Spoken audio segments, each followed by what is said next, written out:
রহস্যময় গ্রাম। একটি নির্জন গ্রাম। গ্রামটির নাম নবগ্রাম। চারদিকে সবুজ মাঠ, নদী আর গাছপালা দিয়ে ঘেরা। বাইরে থেকে দেখলে গ্রামটা শান্তিপূর্ণই মনে হয়। দিনে এখানে মানুষ হাল চাষ করে, বাচ্চারা খেলাধুলা করে, গরু ছাগল চড়ায়। কিন্তু সূর্য ডুবে যেতেই গ্রামটা অন্য এক রূপ নেয়। রাত নামলেই গ্রামের চারিদিকে ছড়িয়ে পড়ে ভয়ঙ্কর নীরবতা। মাঝে মাঝে শোনা যায় কুকুরের হাহাকার কিংবা বাতাসে অদ্ভুত বাঁশির মতো শব্দ। মানুষ বিশ্বাস করে গ্রামের কাছে থাকা পুরনো রাজবাড়ি থেকেই এসব শব্দ আসছে। অরিন্দম নামের এক তরুণ গবেষক এই গ্রামে এলো। সে শহরের ছেলে, ভূতের কাহিনী শুনতে ভালোবাসে আর ইতিহাস নিয়ে পড়াশোনা করে। অরিন্দমের মনে বরাবরই প্রশ্ন ছিল,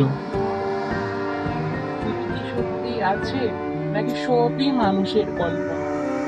সে ঠিক করলো এই গ্রামেই সে কিছুদিন থাকবে।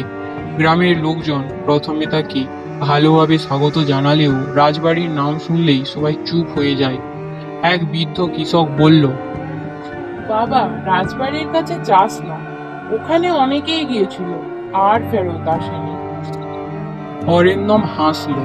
সে মনে মনে ভাবল এসব কুসংস্কার, কিন্তু তার কৌতূহল দিন দিন বাড়তে লাগলো। রাতের বেলা হঠাৎ সে কুমোর দিক থেকে এক অদ্ভুত ফিসফিসানি শুনতে পেল। প্রথমে মনে হলো বাতাসের শব্দ, কিন্তু পরে স্পষ্টভাবে যেন কারো ডাক শোনা গেল। ফিরে যা, ফিরে যা। অরিন্দম ভয় পেলেও সাহস করে বাইরে বেরোলো। সে দেখল অন্ধকারে কারো ছায়া দুলছে, কিন্তু কাছে যেতেই ছায়াটা মিলিয়ে গেল। পরদিন সকালে সে গ্রামের একটি মেয়ের কাছে গেল। নাম তার মীরা। মীরা শান্ত স্বভাবের, কিন্তু চোখে সবসময় একটা ভয় লুকিয়ে থাকে। সে অরিন্দমকে সাবধান করে বলল, তুমি শহর থেকে এসেছো, বুঝবে না। এই গ্রাম শুধু দিনের বেলায় শান্ত, রাতে এখানে অন্য কেউ ঘুরে বেড়ায়। অরিন্দম অবাক হয়ে জিজ্ঞেস করলো, কেউ মানে? ভূত? মীরা ধীরে ধীরে মাথা নাড়ালো। গ্রামের মানুষ রাতে বাড়ির বাইরে বেরোয় না, দরজা জানালা শক্ত করে বন্ধ করে রাখে। এমনকি কুকুর পর্যন্ত রাতে চুপ মেরে যায়, যেন সবাই জানে অন্ধকারে কিছু আছে, যা মানুষের চোখে ধরা দেয় না, কিন্তু সর্বত্র উপস্থিত। অরিন্দমের গবেষণা শুরু হলো। সে গ্রামের চারপাশ ঘুরে ঘুরে নোট লিখতে লাগলো, কিন্তু তার মনে হচ্ছিল কেউ যেন তাকে অনুসরণ করছে। অরিন্দমের গবেষণা শুরু হলো।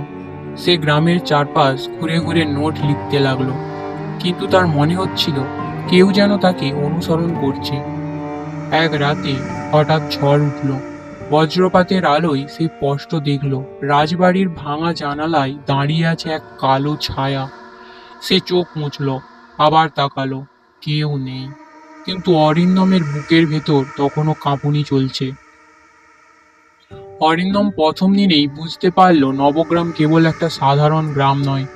এখানে মানুষের চোখের আড়ালে লুকিয়ে আছে এমন কিছু যা ব্যাখ্যা করা যায় না। মানুষেরা দিনের আলোয় সব স্বাভাবিক মনে হলেও রাত নামলেই হাওয়ার গতি পাল্টে যায়। গাছের পাতায় পাতায় শিরশিরানি ছড়িয়ে পড়ে, যেন তারা অচেনা সুরে কথা বলে। অরিন্দম ভাড়া নিল এক পুরনো মাটির বাড়ি। বাড়িটার দেয়াল ফেটে গেছে, কিন্তু থাকার মতো। গ্রামের লোকেরা তাকে দেখতো কৌতূহল নিয়ে, যেন শহরের একজন মানুষ হঠাৎ তাদের পৃথিবীতে এসে ঢুকে পড়েছে। কিন্তু রাজবাড়ির কথা উঠলেই সবাই থমকে যেত। এক রাতে খাওয়া শেষ করে সে উঠোনে বসে আকাশ দেখছিল। হঠাৎ শুনতে পেল মৃদু পায়ের শব্দ। চারদিকে তাকালো, কেউ নেই। আবার শুনল যেন শুকনো পাতার উপর দিয়ে কেউ হাঁটছে। বুক ধড়পড় করতে লাগলো, তবুও সাহস করে উঠল। সে উঠোনের এক কোণায় গিয়ে থামলো। হাওয়ার সঙ্গে সঙ্গে মনে হলো অদৃশ্য কেউ তার কানের কাছে ফিসফিস করছে,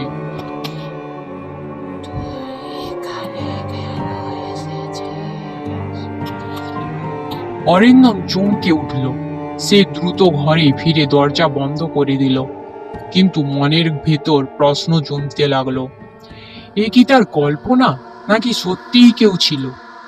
পরদিন সকালে মীরা এলো। হাতে ছিল একটা মাটির হাঁড়ি। সে অরিন্দমকে বলল। এটা দুধ, মা তোমাকে পাঠিয়েছেন। অরিন্দম হেসে ধন্যবাদ দিল, কিন্তু তার মনে তখনও রাতের ঘটনার ছাপ। সে হঠাৎ জিজ্ঞেস করলো। মীরা, রাজবাড়ির কাছে কেউ থাকে? মীরা দুধ নামিয়ে রেখে ধীরে বলল। কেউ না, অথচ সবাই। অরিন্দম অবাক হলো। মানে? মীরা চুপ করে রইল, তারপর আস্তে করে বলল। রাতের বেলা ওই রাজবাড়ি জেগে ওঠে, দেয়ালে, কুয়োতে, গাছের ডালে, সবখানে। আমরা শুধু জানি ওরা আমাদের মানুষ নয়। তারপর হঠাৎ চলে গেল। সেদিন রাতে আকাশে চাঁদ ছিল আধো। অরিন্দম একা বসে ডায়েরি লিখছিল। বাইরে বাতাস বইছিল অদ্ভুত শব্দ নিয়ে। হঠাৎ সে শুনতে পেল কুকুরের চিৎকার। তারপর একদম থেমে গেল। এমন নীরবতা ছড়ালো যেন চারিদিক থেকে শব্দ গিলে ফেলা হলো। ঠিক তখনই জানলার পাশে ছায়া নড়ল। অরিন্দমের বুক কেঁপে উঠল।